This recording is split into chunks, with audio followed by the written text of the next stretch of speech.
when did you put out your first video?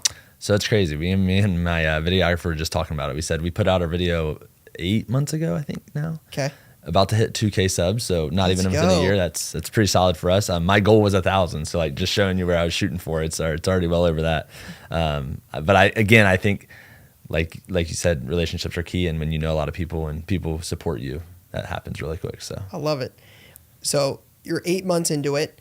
What do you think you've learned from creating content around like the importance of like, what have you learned from like doing it, and maybe like you said, the relationship piece of it? What other opportunities have you seen from creating content? What have you learned in those 8 months? So the first thing that comes to mind when you say, what has it done really for you? Like one of the biggest things is we have a lot of show people reach out to us. Hey, are you coming to our show? We'd like you to come to the show so you can shoot some content so they can not only support you, but then you support them, and you can film their show and show it to the world, and 6,000-7,000 people watch it. Now you maybe have a couple more customers coming in through the door through their show. So I really like that people want to be around you, right? Like people do respect what you're doing and love watching it, and people come up to you and say, hey, we enjoy your content and stuff like that. That feels good for sure. What was the question you were asking me at the beginning? You said just around like, what have you learned around the content, relationships, other opportunities you've seen, just kind of, in 8 months, what would you say you've learned about the content game? Yeah, learned a ton from the start. Like it was definitely different. You have to realize when you're talking to the camera, you're not just talking to a camera and your dude that you're hiring to film you. You're talking to an audience of 6,000-7,000 people every time for me at this point. And that was the hardest part that I think I had to learn, is like you are putting on a show. So you have to interact with it, you have to talk, you have to basically be yourself. That's one thing I've also learned, is be yourself.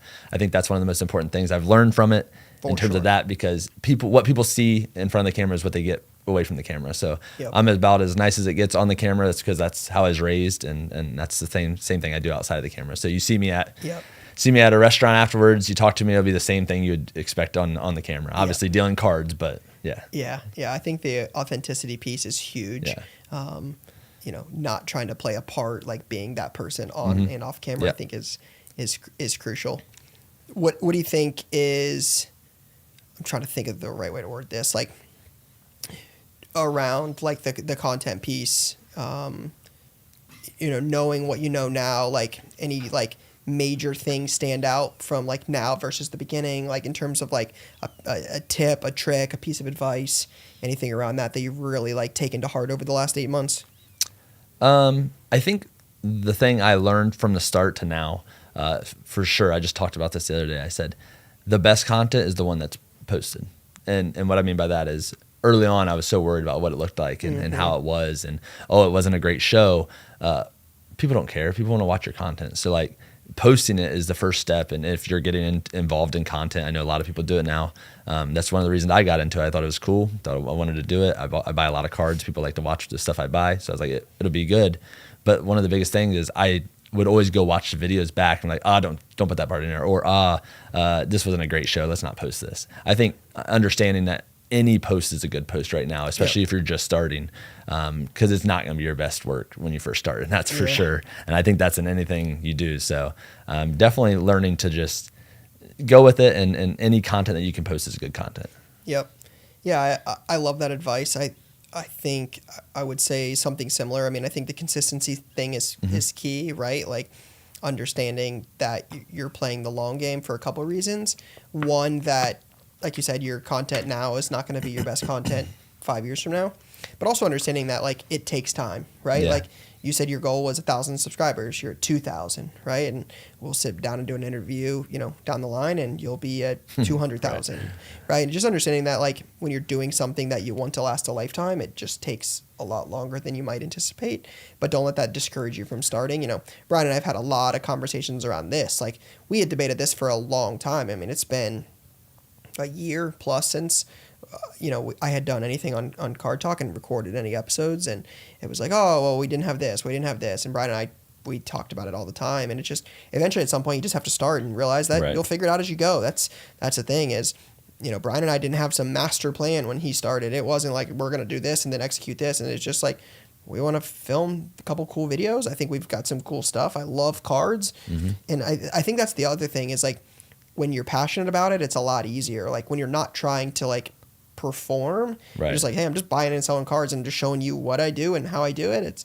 I think it's a lot easier. For sure. And I think one thing you said early on that kind of hit me right when you said it, because it was definitely one of the things I saw early on is like, I got discouraged really. Like I thought I was going to be like 1 million views instantly. That doesn't happen. And when I posted my first video, I was on the phone with my videographer like, dude, I don't know if we should do this again.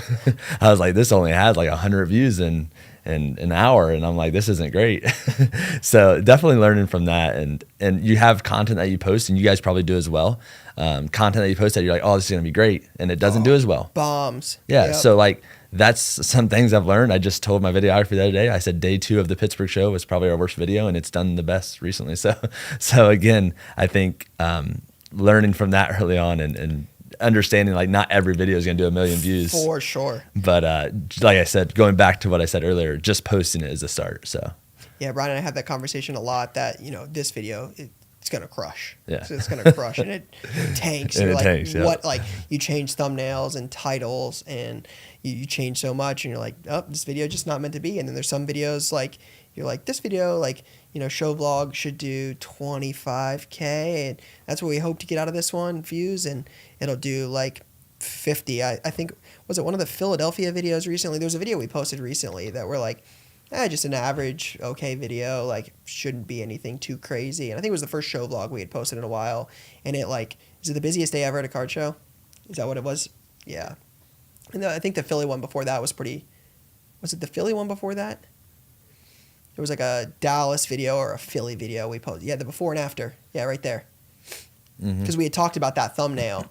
Brian and I had talked about this thumbnail at the show because we started the Philly show with a really big deal with my guy Ty, and it filled up like 3/4 of a whole Zion case, and we had talked about it. We're like, this video could do okay. This thumbnail could be cool. It's a 71K views, and it's a solid. Right. I feel pretty good about that from like a show perspective. And that's the thing is like, but again, like, I think your point is so fair. Like, don't let those things discourage you. Like, sometimes it's gonna go your way, and sometimes it's not. But ultimately, like, goes back to the point I said earlier. Like, the learning is the value for us at this point. Like understanding, hey, why we don't buy this, or why we post it this way, or why we use this thumbnail, why we use this text, or why we buy this card. Like, I think that's the big thing. Is like, if you're learning and trying to get better, just keep posting. Like, eventually you'll figure some things out, and it will take time. Yep, couldn't agree more. All right, as I wrap it up here, I want to end the podcast with a question. I'm going to try to ask this to every guest that I, hopefully have on here. It's, you've done this for a little while now. You've seen highs, you've seen lows, wins and losses. You got more into the content game. You've learned a lot in 5+ years. If you were starting over today, what would be one piece of advice you would give yourself? Just be patient. I think that's the biggest thing. It's like we were talking about earlier with the content. Be patient. Not everything grows overnight. I started with this is funny. You'll like this story. I started right around COVID. Yep. So I was just like taking money from my own account, buying some cards, hanging on to them, and I was like, when I sold that one card for like $2,000, I was like, I think I could do this a lot more. Like I could buy more. So I gave myself $1,000. I was like, I'm gonna go make $1,000. I Grubhubbed $1,000, and I was like, I'm gonna take this and only spend it on cards. And then my wife was like, stop taking money out of the account. You're spending $300, $400 on these cards off eBay and buying them and just keeping them. She's like, they're sitting in a case.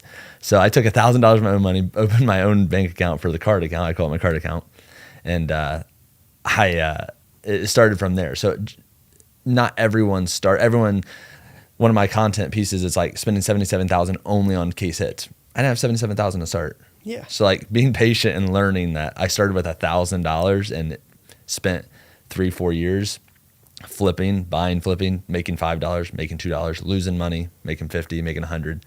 I think one thing I tell myself is just to be patient, because it does come. And I think when most people reach out to me, ask me, what should I buy? How should I do this? I think the thing I tell them most of the time is be patient, because it doesn't grow overnight. It definitely doesn't. I'm learning that with YouTube. I figured it would grow really quickly. It has, but not like Yeah. I'm very competitive. I like to do well in everything I do, and that hasn't grown like I would like it to.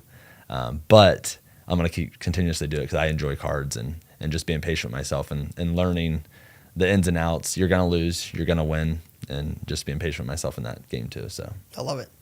Yeah, I think that's good advice. It's definitely advice that's probably pretty spot on to what I would tell people. Tell myself is it takes time, but I think that's one thing that I respect so much about you is you're super open minded in this. Like you understand that it's not gonna happen overnight. You're learning. You got your head on your shoulders. You're as someone I consider a great friend. You know what you're doing and you're doing it the right way. So yeah, I love that advice. Yeah. Now if people want to check you out on Instagram, social, where can people find you? Yeah, Shannon's Cards on Instagram and YouTube. We're on TikTok as well, so just started that up. Now, how do you like TikTok? I know we're gonna close this, but I gotta know, how do you like TikTok? I don't run it, so I like it a lot more. Yeah. I have to deal with a lot of shout stuff. out to Brian, he posts ours. So my guy Tyler does all our stuff, does all the cool edits. He's actually the star. I just am on film. He does all that stuff for me. So I don't mind it because I don't have to deal with it, but it's definitely interesting. Yeah. You get some interesting comments. Oh, yeah. You get some interesting comments. You get some bots. You get all kinds of stuff going on. Yeah, oh, yeah. And so forth. So yeah, I don't mind it. I think it's helped me grow in terms of YouTube as well. For sure. It's just so like you have YouTube Shorts. Most people are on there watching full length videos on YouTube. Yep. Shorts for sure are definitely on TikTok, and that's where people see me and they reach out via TikTok, Instagram, YouTube, whatever it may be. But yeah, it's helped us grow for sure. Yeah, I think Brian and I were pretty early on TikTok as a way to post, and I say this a lot, like where people would come up at shows, be like, "Hey man, love the YouTube videos, love the podcast." Back when I was doing Card Talk, I got a lot of those comments, but a lot more recently. I would imagine it's 50-50 split now, where a lot of people are like, love the TikTok videos. Yeah. And it's just the full length videos broken down into deals. Like right. We'll occasionally do like a 1-card mail day Yeah. or like a pack opening, a box opening. But yeah, TikTok, man, I know I'm on there a lot watching stuff. So yeah, it's cool. Like same thing with the content though. You'll have a video be like, this should get, 50K views on TikTok and get 450, and you have some videos that'll explode. Like when we did a little Shipshawana ad read, like a Shipshawana, like, hey guys, we're gonna come to Shipshawana's coming up, check it out. Like that video crushed, and it's always the ones you don't expect. But I think TikTok is fun, so I'm always curious when people like, hey, I post on TikTok. So.